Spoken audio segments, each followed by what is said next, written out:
The smell of grilled burgers filled the air as I stood by the grill, flipping patties and chatting with the neighbors. It was one of those perfect Saturday afternoons where everyone in the neighborhood seemed to migrate to our backyard for an impromptu barbecue. The beer was cold, the conversation was flowing, and for once, I was actually enjoying myself.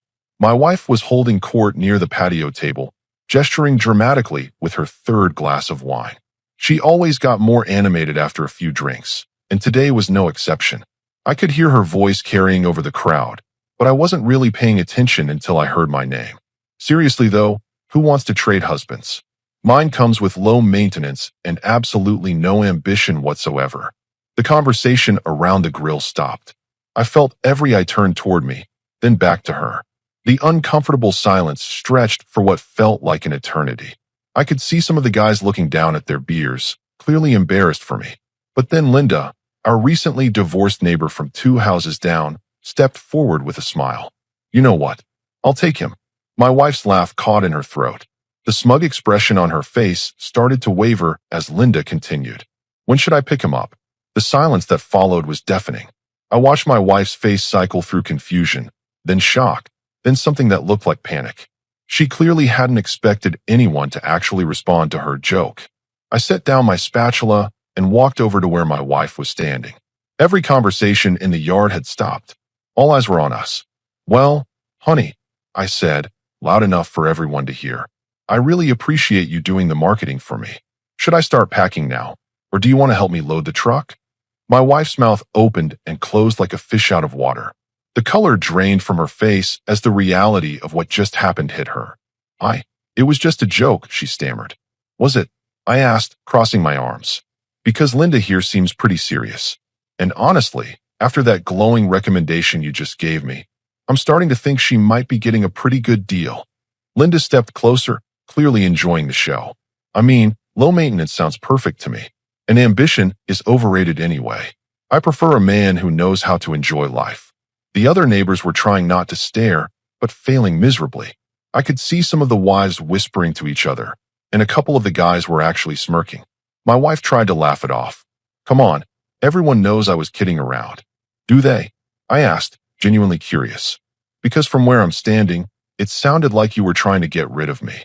And now that someone's actually interested, you seem pretty upset about it. She grabbed my arm, her grip tight enough to leave marks. Can we talk privately? I gently pulled my arm free. Why? You didn't seem to mind discussing my shortcomings in front of everyone a minute ago. What's changed? Linda was still standing there, arms crossed, watching the whole thing unfold with obvious amusement. The offer still stands, she said sweetly. I'm not going anywhere. My wife shot her a look that could have melted steel. This is between me and my husband. Actually, I said, you made it everyone's business when you decided to auction me off at a neighborhood barbecue. So I think Linda has as much right to be part of this conversation as anyone else here. The tension in the air was thick enough to cut with a knife. I could see my wife calculating, trying to figure out how to regain control of the situation. But the damage was already done. She'd humiliated me in front of our neighbors, and now everyone was watching her scramble to undo it. Fine, she said through gritted teeth. We'll discuss this at home. Will we? I asked. Because it seems like you've already made your position pretty clear. Low maintenance, no ambition. That was your professional assessment of your husband, delivered to a crowd of our neighbors. So what exactly is there left to discuss? She was getting desperate now. I could see it in her eyes. You're being ridiculous. You know I didn't mean it like that. How did you mean it then? I asked. Please enlighten us. Because I'm pretty sure everyone here heard the same thing I did. Linda chimed in again. I heard a woman who doesn't appreciate what she has. And frankly, that's her loss. My wife whirled on her. Nobody asked you. Actually, I said, you literally asked everyone here. You asked who wanted to trade husbands. Linda answered. Now you're mad because someone actually took you up on your offer. The party had completely stopped now. Everyone was watching this drama unfold like it was their personal soap opera. And honestly, I was enjoying every second of it. My wife realized she was losing this battle badly. We're going inside. Now, are we? I asked. Because I'm actually having a pretty good time out here. The company's better than I expected. Linda smiled at that. Much better company. My wife's face was turning red now, and not from the wine.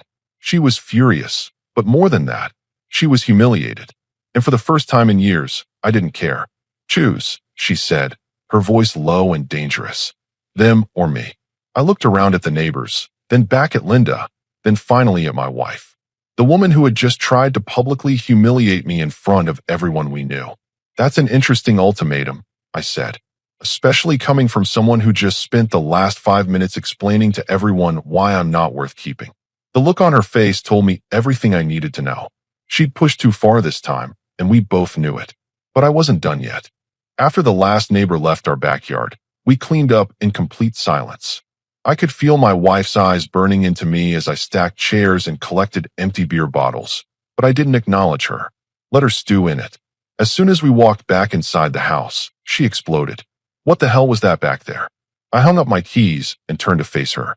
That was you learning what happens when you try to humiliate your husband in public. It was a joke. Was it funny? I asked. Because nobody was laughing. Well, except Linda. She seemed to find it hilarious. Her face twisted with rage. Don't you dare bring up that divorced vulture.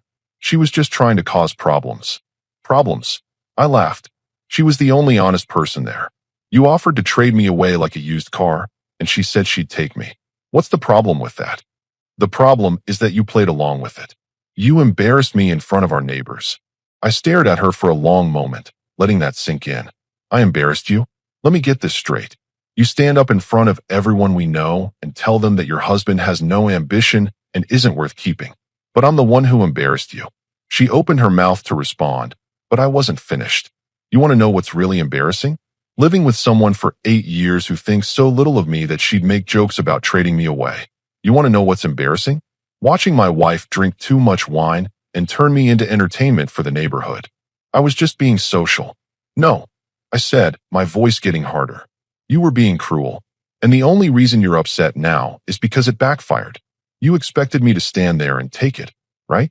Maybe laugh along and play the part of the bumbling husband who doesn't know any better. Her silence told me everything.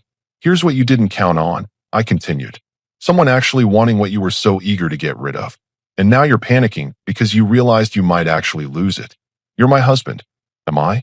Because 5 minutes ago you were trying to give me away to anyone who'd take me. She was pacing now, her hands shaking. You can't be serious about this. Linda is just a desperate, divorced woman looking for attention. And what are you? The question hung in the air between us. She stopped pacing and stared at me. What's that supposed to mean? It means maybe you should look in the mirror before you start throwing stones. You think Linda's desperate? You're the one married to a man you apparently have no respect for. You're the one who stays with someone you think has no ambition. What does that make you? Her face went pale. That's different. How? Because we're married. We have a life together. Do we? I asked. Because from where I'm standing, we have a house together and shared bills. But a life? A real partnership? I'm not seeing it. I walked to the refrigerator and grabbed a beer. You want to know what I realized today? I've been making excuses for your behavior for years. Telling myself you were just having a bad day, or you'd had too much to drink, or you were stressed about work. I don't know what you're talking about. Of course you don't. You've been disrespecting me for so long that you think it's normal.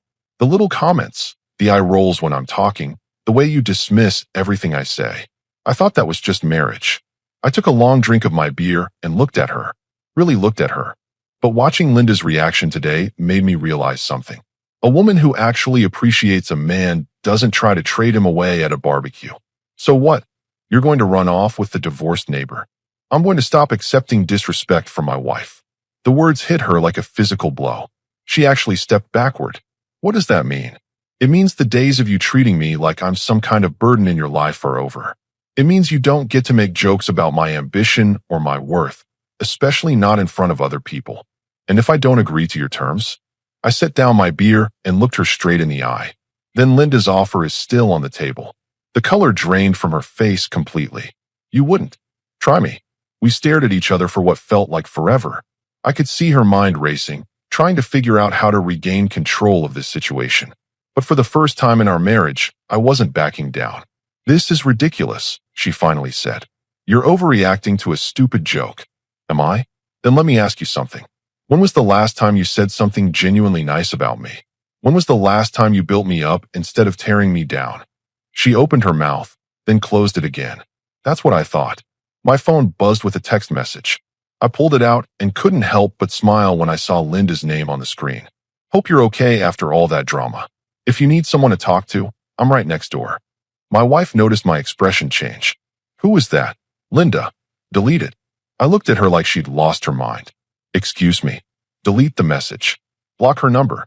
I don't want her contacting you. And why would I do that? Because I'm your wife. The same wife who tried to give me away 2 hours ago. She was getting frantic now. That was different. I was just talking. And now Linda's just talking. What's the difference? The difference is that she's trying to steal my husband. I laughed, and it wasn't a pleasant sound. Steal? You can't steal something that's being given away for free.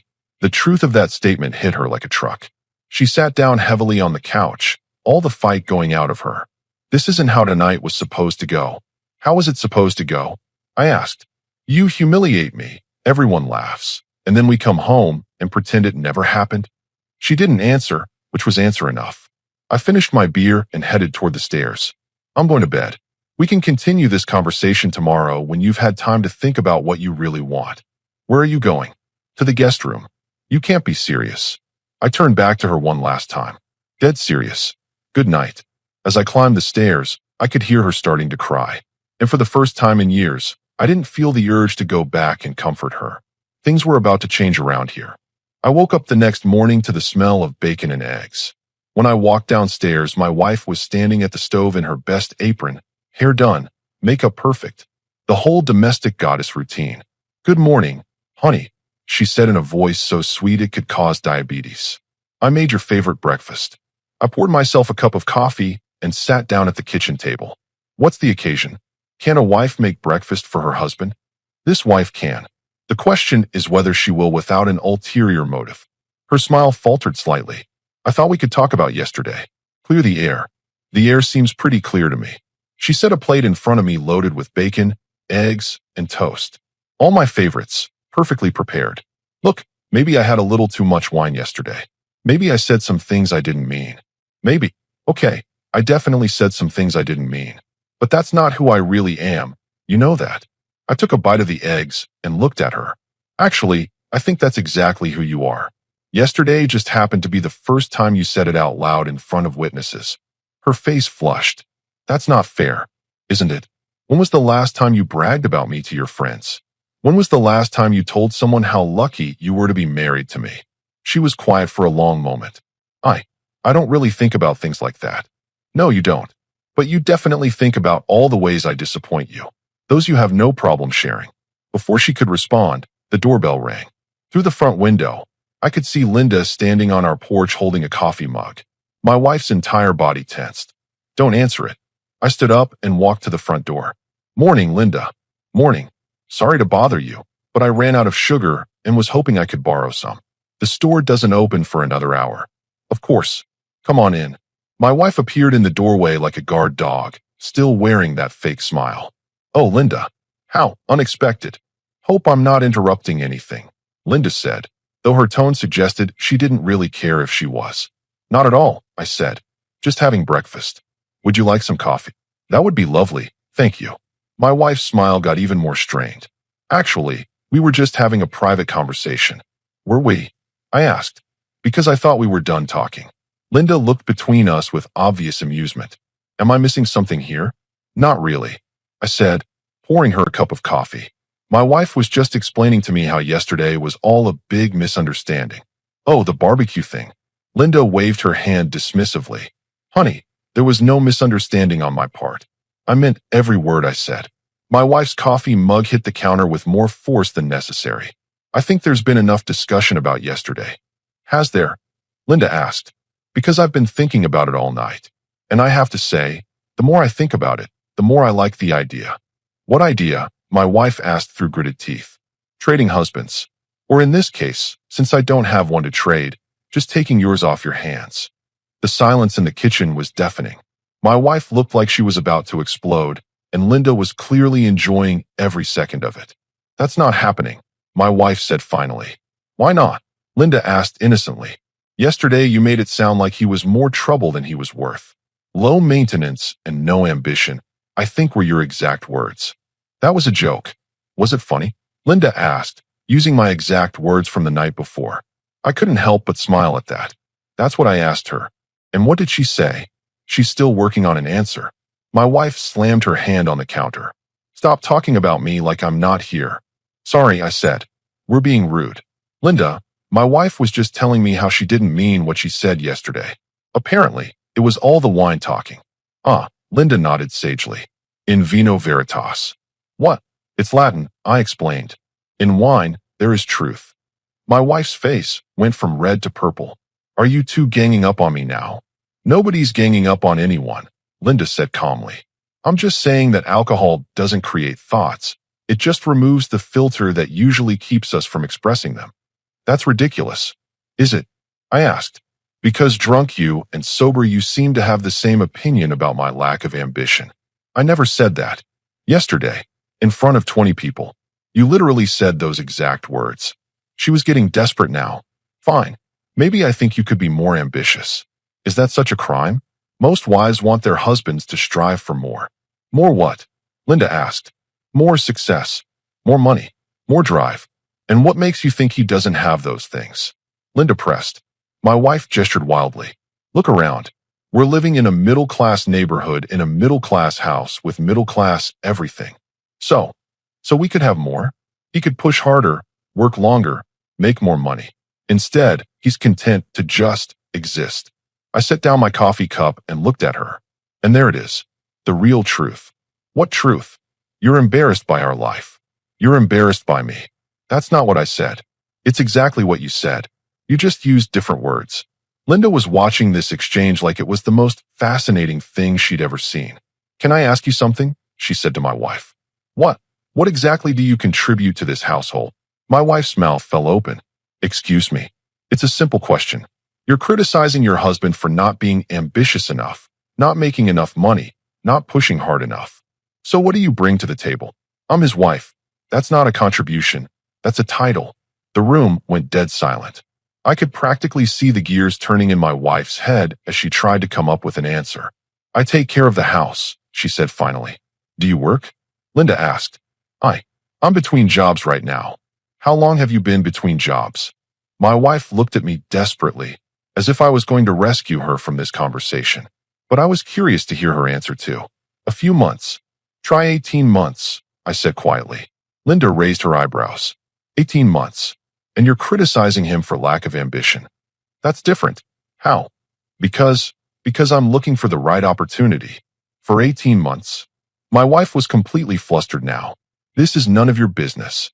You made it my business yesterday when you offered to trade him to me. I stood up and walked to the window. Outside, I could see some of our neighbors working in their yards, living their normal Sunday morning lives.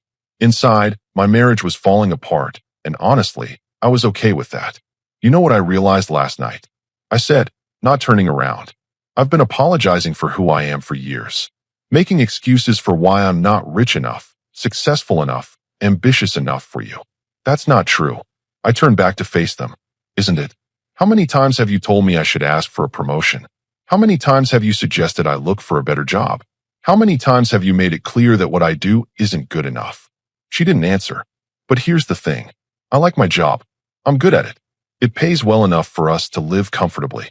And most importantly, it gives me time to actually enjoy my life instead of spending every waking moment chasing some impossible standard of success.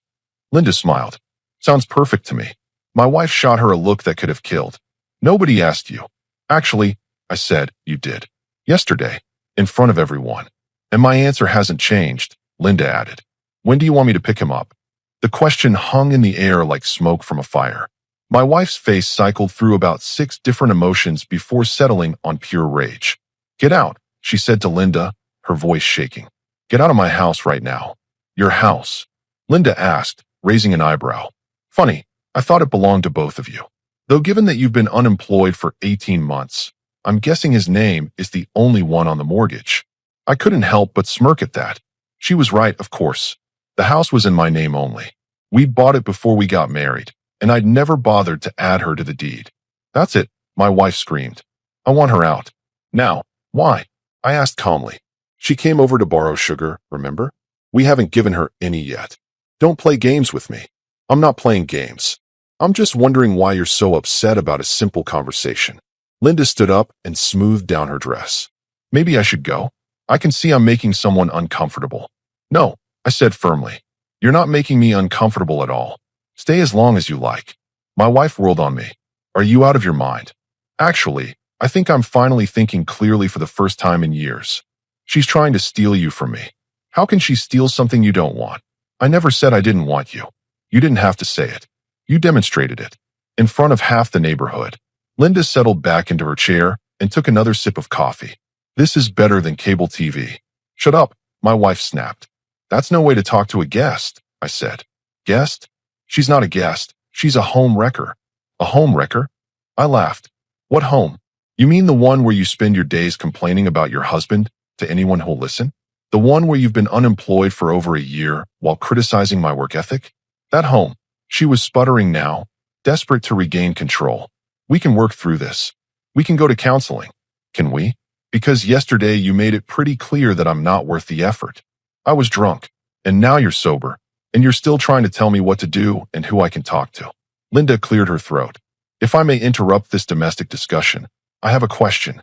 What? My wife demanded. Do you even like your husband? The question was so simple, so direct, that it stopped everyone in their tracks. My wife opened her mouth to answer, then closed it again. Of course I do. He's my husband. That's not what I asked. I asked if you like him. As a person, do you enjoy his company? Do you look forward to seeing him when he comes home from work? Do you laugh at his jokes? Do you find him interesting? The silence stretched on and on. My wife looked like she was struggling to find an answer to what should have been the easiest question in the world. See, that's the difference between us, Linda continued. I've had exactly 3 conversations with your husband, and I already know the answers to all those questions. Yes, yes, yes, and yes. You don't know him like I do. Maybe that's the problem, Linda said gently. Maybe you know him too well. Maybe you've forgotten to see the good things because you're so focused on what you think is wrong. I stood up and walked to the kitchen sink, rinsing out my coffee cup. You know what? I think this conversation has run its course. Good, my wife said. Linda can leave and we can get back to normal. That's not what I meant. She froze. What did you mean? I meant I'm done pretending this marriage is working. I'm done accepting criticism from someone who brings nothing to the table. And I'm definitely done being treated like I'm some kind of consolation prize. You can't be serious. Dead serious. Linda finished her coffee and stood up. Well, this has been enlightening. Thank you for the coffee and for the entertainment. Wait, I said. You came over for sugar, remember? Oh, right. She smiled. Though honestly, this conversation has been much sweeter than anything I could have baked. I went to the pantry and pulled out a bag of sugar, pouring some into a container for her. There you go. Thank you. You're very kind. My wife was watching this exchange like we were conducting some kind of secret negotiation. What's really going on here? Nothing's going on, I said. I'm helping a neighbor. Bullshit. Linda turned to my wife with a look of genuine curiosity. Can I ask you something else? What now? Why do you want to keep a husband you clearly don't respect? Because he's mine. That's not a reason. That's possessiveness. I love him. Do you? Because love usually involves respect, admiration, support. I haven't seen any of those things from you. My wife was getting frantic. You don't understand our relationship. I understand enough. I understand that he works hard to support both of you while you sit at home criticizing everything he does. I understand that you're so unhappy with your life that you take it out on the one person who's supposed to be your partner. That's not fair, isn't it? I asked. When was the last time you said thank you for anything I do? When was the last time you acknowledged that I work 40 hours a week to pay for this house, the car you drive, the food you eat? I shouldn't have to thank you for doing what you're supposed to do. And there it is, Linda said quietly. You think he owes you everything, and you owe him nothing. The truth of that statement hit like a physical blow. My wife actually stepped backward. That's not. I don't. Yes, you do, I said. You think being married to you is reward enough for everything I provide. You think I should be grateful that you tolerate my presence in your life. Stop twisting my words. I'm not twisting anything. I'm just finally hearing them clearly. Linda headed toward the front door. I should really go now, but thank you again for the coffee and the sugar. Anytime, I said, following her to the door. I mean that, she said quietly, so only I could hear. Anytime. I nodded. I know. After she left, I turned back to find my wife standing in the hallway, tears streaming down her face. How could you do this to me? Do what? Humiliate me. Flirt with another woman in front of me. Act like our marriage means nothing. Our marriage. I laughed, but there was no humor in it. What marriage? You mean the arrangement where I work and pay bills while you complain about everything I do? That marriage. We took vows. Yes, we did. For better or worse, in sickness and in health, to love and to cherish. Tell me, which of those vows have you been keeping lately? She didn't have an answer for that either. I'm going out, I said, grabbing my car keys. Where? Does it matter? According to you, I have no ambition anyway. Maybe I'll just drive around aimlessly like the loser you married. Don't leave. We need to talk about this. No, we don't. We've talked enough. Now I need to think. As I walked out the door, I could hear her crying. And for the second time in 2 days, I didn't feel the urge to turn around and comfort her. Some bridges, once burned, can't be rebuilt. I drove around for 2 hours, thinking about everything that had happened. When I got back home, my wife was waiting in the living room with red eyes and a notebook in her hands. I wrote down all the things I appreciate about you, she said, holding up the notebook like it was some kind of peace offering. I sat down across from her. Let me guess. Good provider, faithful husband, reliable. Her face fell. How did you know? Because those aren't things you appreciate about me as a person. Those are just functions I perform. That's not true. Read me the list. She looked down at the notebook. You work hard. You pay the bills. You're dependable. You never cheat. You help around the house. Stop. I held up my hand. Do you hear yourself? Everything on that list is about what I do for you, not who I am. I don't understand the difference. I know you don't. And that's the problem. She closed the notebook and leaned forward. Tell me what you want me to say. I don't want you to say anything. Words are cheap. You've proven that. Then what do you want? I want you to pack your things. The color drained from her face. What? You heard me. Pack your things and leave. You can't be serious. This is my home. No, it's my home. Your name isn't on the deed, remember? And since you don't work, you don't contribute to the mortgage. She was shaking now. You can't just throw me out. Actually, I can. And I am. But where will I go? That's not my problem anymore. She started crying again, harder this time. Please don't do this. I'm sorry. I'll change. No, you won't. You'll be good for a week, maybe 2, and then you'll go right back to treating me like garbage. I'm done with that cycle. I love you. No, you don't. You love what I provide. You love having someone to blame for your unhappiness. But you don't love me. My phone buzzed with a text from Linda. Everything okay? Saw you drive off earlier. My wife noticed me checking my phone. Is that her? Yeah. Delete it. No. I'm your wife. I should come first. I looked at her for a long moment. You should. But you made it clear yesterday that you don't want to be first. You want to be right. You want to be in control. You want to be the victim. I stood up and headed for the stairs. You have until tomorrow morning to pack your things. And then what? And then you figure out how to be an adult for the first time in 18 months. This is all her fault. She put these ideas in your head. I stopped and turned around. Linda didn't put anything in my head. She just pointed out what was already there. The difference is, she sees value in what you've been throwing away. So you're choosing her over me? I'm choosing respect over disrespect. I'm choosing appreciation over criticism. I'm choosing someone who actually wants me around. I want you around. Only because you're afraid of being alone. That's not the same thing. I went upstairs and started pulling out suitcases from the closet. When she saw me coming back down with them, she completely broke down. Please, we can work this out. We can go to counseling. 8 years too late for that conversation. I'll get a job. I'll contribute more. You should get a job. But not for me. For you. I set the suitcases down in front of her. Start packing. I won't do it. Then I'll do it for you. I went back upstairs and started throwing her clothes into the suitcases. She followed me, grabbing things out of my hands. Stop. You can't do this. Watch me. What about our vows? What about for better or worse? This is the worse. And I've had enough of it. It took me 20 minutes to pack everything that belonged to her. When I brought the last suitcase downstairs, she was sitting on the couch sobbing. Where am I supposed to go? Your sister's. Your mother's. A hotel. I don't care. I don't have any money.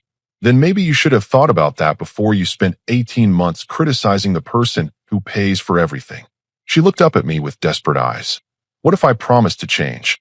What if I prove to you that I can be better? I'm not interested in your promises anymore. I'm interested in my peace of mind. I carried her suitcases to the front door. You have until noon tomorrow to get the rest of your things. After that, I'm changing the locks. You're really going to throw away 8 years of marriage. I'm not throwing anything away. You already did that when you decided I wasn't worth keeping. As I opened the front door, Linda was walking up her driveway. She saw the suitcases and understood immediately. Need any help? She called out. My wife shot her a look of pure hatred. This is all your fault. No, I said firmly. This is your fault. Linda just had the courage to say what everyone else was thinking. My wife grabbed one of the suitcases and stormed toward her car. You'll regret this. The only thing I regret is waiting this long. After she drove away, Linda walked over. You okay? Better than I've been in years. Good for you. That took guts. No, it took self-respect. I just forgot I had any for a while. She smiled. Well, if you need anything, you know where to find me. I might take you up on that. I hope you do. As I watched her walk back to her house, I felt something I hadn't felt in years. Hope. 3 weeks later, I was grilling burgers in my backyard again. But this time, Linda was helping me prepare the salad, and the atmosphere was completely different. No tension, no walking on eggshells, just two people enjoying each other's company. How's the neighborhood gossip mill treating you? She asked, tossing the salad. Mixed reviews, I laughed. Half the wives think I'm a hero. The other half think I'm a villain. And the husbands? Let's just say I've gotten a lot of knowing nods and requests for advice. My ex-wife had come by twice in the past 3 weeks. The first time to get more of her things, the second time to beg me to reconsider. Both times, I'd remained firm. The divorce papers were already filed. Any regrets? Linda asked. Only that I waited so long. She smiled and kissed my cheek. Well, I'm certainly not complaining about the timing. The doorbell rang, and I went to answer it. Through the peephole, I could see my ex-wife standing on the porch. She looked terrible, hair unwashed, eyes red, wearing the same clothes she'd had on 2 days ago. I opened the door, but didn't invite her in. What do you want? I got a job, she said desperately. At Target. I start Monday. See, I'm trying to change. Good for you. You should have done that 18 months ago. Please, can we just talk? Without her around, I could hear Linda moving around in the kitchen, deliberately giving us privacy. There's nothing to talk about. I made a mistake. One stupid joke at a barbecue, and you're willing to throw away our entire marriage. It wasn't one joke. It was 8 years of accumulated disrespect. The barbecue was just the final straw. I'll do anything. I'll sign a prenup for our next marriage. I almost laughed at that. There isn't going to be a next marriage. Because of her. Because of you. Her face crumpled. I heard you're dating her now. We're getting to know each other. She's not better than me. Actually, she is. She appreciates what she has instead of constantly complaining about what she doesn't have. I can appreciate you too. No, you can't. Because deep down, you still think I'm not good enough. You're not here because you miss me. You're here because you're scared of being alone. Tears were streaming down her face now. That's not true. Prove it. Name one thing about me that you genuinely love that has nothing to do with what I can provide for you. She opened her mouth, then closed it. We stood there in silence for almost a minute while she struggled to come up with an answer. That's what I thought, I said finally. Take care of yourself. I started to close the door, but she put her hand against it. The neighbors all hate me now, she said quietly. That's not my problem. They think I'm a terrible person. Maybe you should ask yourself why. I never meant for things to turn out like this. Yes, you did. You just never thought there would be consequences. I gently moved her hand away from the door. Goodbye. After I closed the door, I stood there for a moment listening to her cry on the other side. Then I heard her car start and drive away. Linda appeared in the doorway to the kitchen. You okay? Perfect. Liar. That couldn't have been easy. It was easier than I expected. I think I'm finally done feeling guilty for wanting to be happy. She walked over and wrapped her arms around me. Good. Because you deserve to be happy. So do you. I am happy. For the first time in years, I'm with someone who actually wants me around. I kissed her forehead. Always. We went back to the kitchen to finish preparing dinner. As we worked side by side, I realized this was what a real partnership felt like. Mutual respect, shared responsibilities, genuine affection. You know what's funny? Linda said as she put the finishing touches on the salad. What? She did me the biggest favor in the world at that barbecue. How so? She gift wrapped the perfect man and handed him to me. All I had to do was say yes. I laughed. Well, when you put it that way, maybe I should thank her. Maybe we both should. Later that evening, as we sat on the back porch watching the sunset, Linda got a text message. Who's that?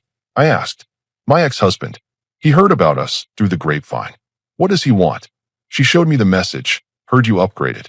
Good for you. Upgraded. From a man who took me for granted to one who appreciates me. Yeah, I'd call that an upgrade. I pulled her closer. The feeling is mutual. You know what the best part is? What? I don't have to pretend to be grateful for basic human decency anymore. And you don't have to apologize for being exactly who you are. As the sun set behind the trees, I realized that sometimes the best things in life come from the worst situations. My ex-wife's cruelty had freed me to find something real. And Linda was right. She had definitely upgraded. So had I. 거야. 예. 제가 이때까지 살았던 원룸은요, 전부 다 1.5룸. 예, 1.5룸. 1.5룸이 뭐냐? 주방 따로 있고, 방 따로 있고, 화장실 따로 있고, 세탁실 따로 있고. 예.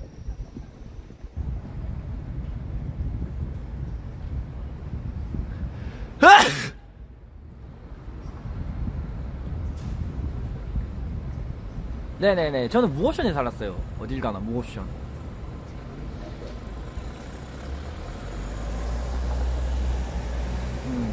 저 무옵션에 살아가지고, 예. 집 알아봤냐고? 아마 오늘 내일 중은 알아볼 것 같아요. 오늘 내일 중으로 좀 알아보고, 예, 집은 또 빨리 구하면 빨리 구할수록 좋잖아. 그래가지고, 예, 그 이사 날짜도 좀 정하고 하게요. 그래야 내가 이제 이사 날짜를 정해야 내가 빨리빨리 정리를 하고 빨리빨리 나갈 준비를 하지. 안 그래요? 맞잖아.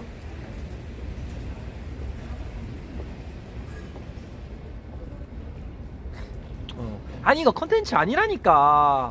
뭐리야, 대선 결과 나왔으니까 누구 찍었는지 공개하자고. 아니 슈발, 내가 말했지, 어차피 될 사람 찍는 게 맞다고. 아니 여러분들, 내가 항상 말하잖아요. 어차피 될 사람 찍는 게 맞아. 될 사람 찍는 게 맞고, 될 사람한테 투표를 주는 게 맞아. 굳이 뭐 안 될 사람한테 줘봤자, 예? 표만 낭비되는 건데.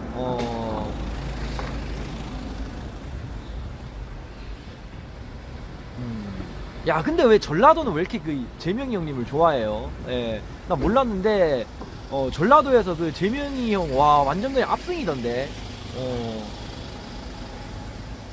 막말로다가 그 전라도 표 없었으면은 그 재명이 형도 위험했어. 예.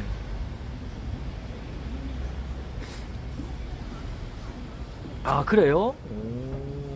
그니까 어르신들한테 인기 많더라고. 예. 아니 그 뭐야, 지방 뭐 경상도 가도 어르신들이 막 나쁘지 않게 좋아하던데. 예. 나쁘지 않게 좋아하던데 막 완전 싫어하진 않던데. 예.